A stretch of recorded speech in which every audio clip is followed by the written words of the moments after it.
这就是飞机上最为神秘的黑匣子，很少有人知道它其实是红色的，但它里面藏着的却是飞机上最为黑暗的时刻。当它一旦像这样被带回来，就预示着灾难已经发生了，而所有的疑问都需要通过它来揭开。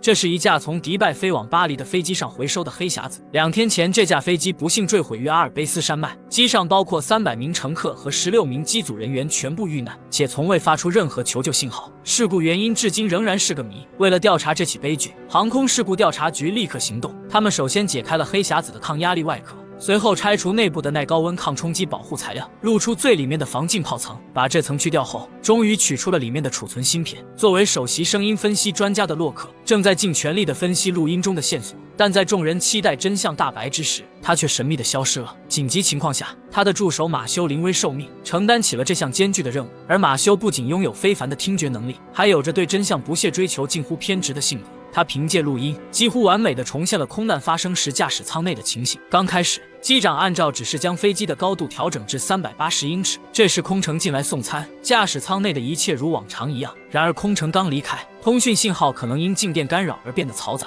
耳机里充满了刺耳的杂音。机长难以忍受，曾摘掉了耳机。不久后，当空乘再次进入驾驶舱时，飞机竟突然下降。此时塔台的呼叫也得不到任何回应，驾驶舱内只剩下凄惨的呼救声。尽管一切看似正常，但马修凭借敏锐的听觉捕捉到了不寻常的信号。他调高了最后一段音频的频率，并进行了降噪处理，还让同事都保持安静。他终于听到了一丝微弱的声音。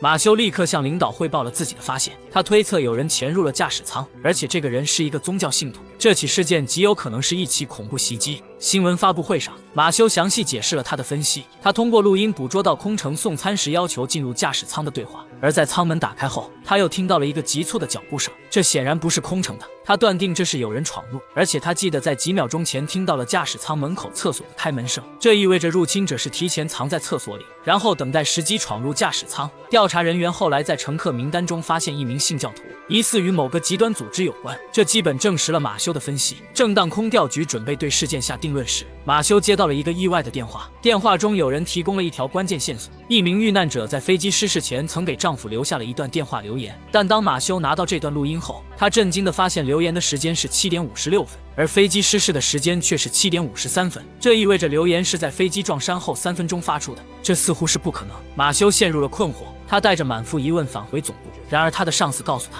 飞行雷达记录的时间有误差是正常现象，由于网络信号的延迟，业内认可的最大误差时间是8分钟。但马修又提出了一个疑问，在这段录音中，他听到了一阵骚乱声，还有机舱门和一段广播的声音，但在黑匣子的机舱通话录音中却没有这2个声音。而且在这段广播声中，他听到机长似乎下达了紧急迫降的指令，而按照规定，这种指令只有在发生机械故障时才会被下达。领导也听了一遍录音，但只能确信听到了紧急2个字，而迫降2字并没听到。更何况调查结果已经公布，领导并不希望再引起新的波澜，因此催促马修尽快完成结案报告。然而马修力求真相的精神让他不能这么做，于是他独自前往存放飞机残骸的仓库，借助乘客在社交媒体上的照片，他观察到了那名嫌疑人的身影。通过耳机聆听黑匣子的录音，马修在脑海中重现了事发时的场景。他推测嫌疑人确实试图前往飞机前端，最终却被餐车阻挡。当他将这一推断报告给领导时，领导却认为他过度解读了情况，认为餐车是无法阻止一个恐怖分子的。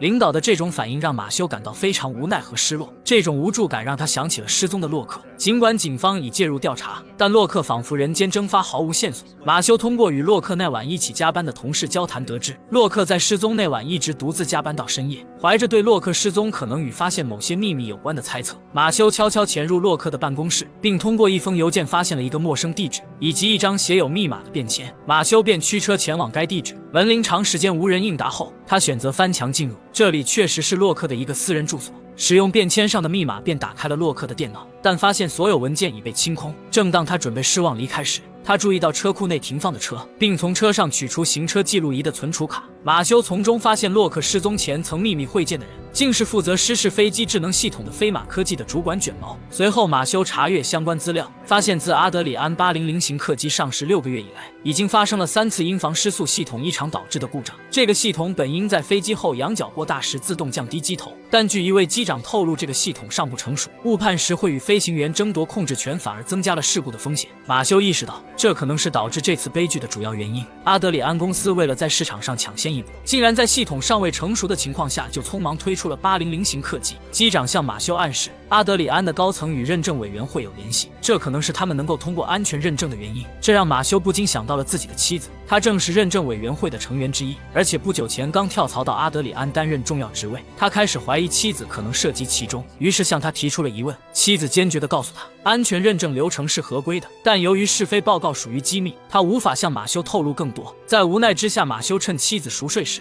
用他的电脑登录了阿德里安的内部网络，并获取了800型客机的是非报告。报告显示，防失速系统确实存在延迟问题。凭借这份报告，马修最终说服上级重新启动事故调查。然而，他的妻子因机密泄露事件被解雇，两人因此发生了激烈的争吵。尽管如此，马修始终认为为300名遇难者家属还原真相更为重要。在与妻子不欢而散后，马修全身心投入到800型客机的模拟测试中，但不论他如何测试防失速系统，结果却都是一切正常。马修感到彻底崩溃，因为这不仅让女友失去了工作，最终自己也被调离了小组，整日窝在家中，情绪低落。这天，当他正在打电话时，话筒里突然传出刺耳的噪音，紧接着侄子的无人机突然失控飞走，原来是有人恶作剧黑进了无人机的遥控系统。这一幕给了马修有了灵感，他重新审视了一遍录音，意识到那段刺耳的杂音可能并非静电干扰，而是有人故意黑进了操作系统。他恍然大悟，负责阿德里安飞机网络安全的是飞马科技，而洛克在失踪前曾与飞马的老板卷毛秘密会面过。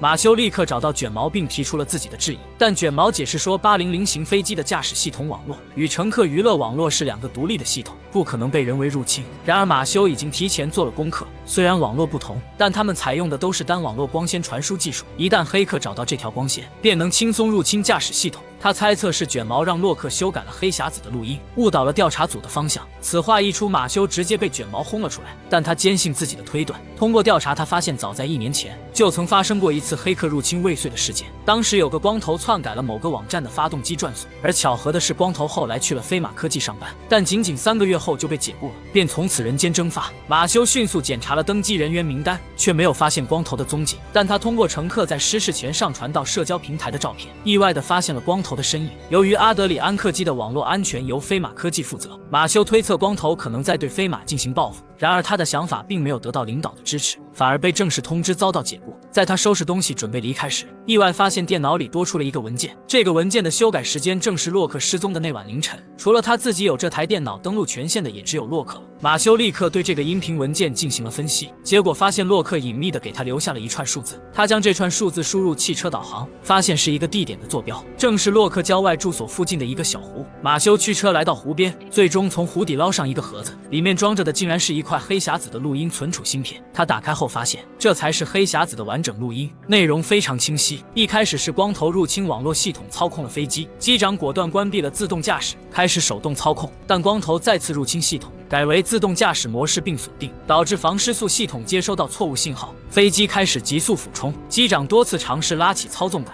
但飞机已经完全不受控制。此时光头也意识到了危险，试图取消自动驾驶模式，但系统却毫无反应，最终电脑彻底死机。光头原本只是想曝光这个漏洞，让飞马遭受损失，却不料酿成了大祸。最后是洛克留给马修的一段视频，他告诉马修自己早就被卷毛收买，开始只是提供一些不太重要的数据，后来被要求修改报告数据，这次更是让他修改录音，把线索引向人为因素，嫁祸给莫须有的恐怖组织。他想拒绝，但自己已经被卷毛控制，知道自己难逃一死，这才想出了这个办法，通过马修把真相公布于众。就在马修准备离开的时候，他听到了远处的脚步声，意识到有人正在接近。为了安全起见，他迅速将证据发送给了女友，然后切断电源，利用黑暗的掩护逃离了房间，迅速钻进车内疾驰而去。但不久他发现有车辆紧随其后，他们黑进了马修的汽车自动驾驶系统，导致他的车辆失控撞上了大树，马修不幸当场遇难。然而他的女友在拿到证据后，在飞马科技的新闻发布会上播放了那段视频，真相终于大白于天下。马修以一己之力揭露了资本的黑幕，为300名遇难者还原了真相，但他自己却为此付出了生命的代价。在这个故事中，黑匣子不仅是技术的产物，更是一个哲学的隐喻。它存储的不仅仅是飞行数据和声音记录，更是人类面对未知时的恐惧，面对危机时的选择，面对真相时的勇气。马修的故事让我们重新思考，在这个由数据和算法编织的世界中，真相究竟需要多少代价才能浮出水面？